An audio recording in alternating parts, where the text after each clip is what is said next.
Hello everyone and welcome back to C.A.R. team, and I am your host Dylan Hamilton, guys, and today we're going to be talking about macroeconomics coming under 822 business studies.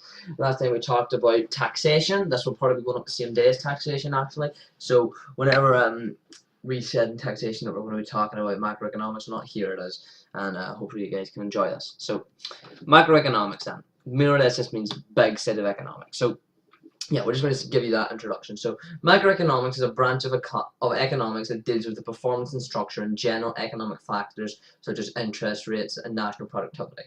This can come under resource allocation, which is the process of assigning and managing assets in a manner that supports an organization's strategic goals. Now, for a business to generate resources, they have to recruit more staff, spend more on marketing, and buy more supplies or equipment. Different resources can include financial resources such as cash. It can include equipment or fixed assets, people, which include staff and suppliers. It is better to fund future growth through revenue generation and prioritizing resources, as funding may not be available and therefore you need to make cutbacks in other areas. Now the economy. So why is a business important to the economy? Well, they'll create employment, so the economy will be better off that way. It'll also create wealth, it'll create new products, and it will also enhance the country's reputation as well.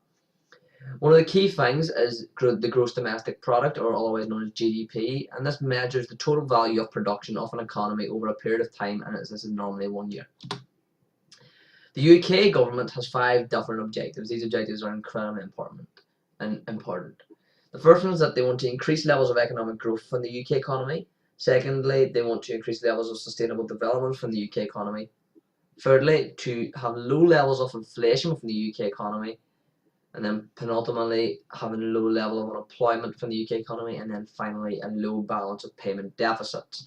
Now, a mixed economy then, so we'll go into different types of economy here. So a mixed economy here is an economy that has a mix of economic systems containing both private and state-owned enterprises that combine capitalism and socialism, or maybe a mix of the market economy and command economy. The advantages of a mixed economy is that you have incentive to be efficient. Private firms will control the industry as they become innovative and they have costs. It limits government interference, as there will be less government regulation and less intervention. It will also reduce market failure, as there will be regulation and abuse of monopoly power, with taxation and regulation of goods having a negative externality.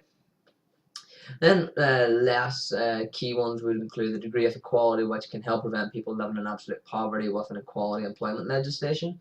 And you have macroeconomic stability, which is helping businesses with a fiscal policy and hinder recession, and we'll get on the fiscal policy in a later video. The disadvantage of a mixed economy, though, is that government intervention can occur as due to discretionary fiscal policy creating government borrowing, too much inequality, such as too many market forces leading to an inefficient allocation of resources, and then finally government failure, as too much government intervention will lead to poor management of the economy. So we mentioned this term command economy then in the definition. So what actually is it? Well, a command economy is when the state is in complete control of the economy.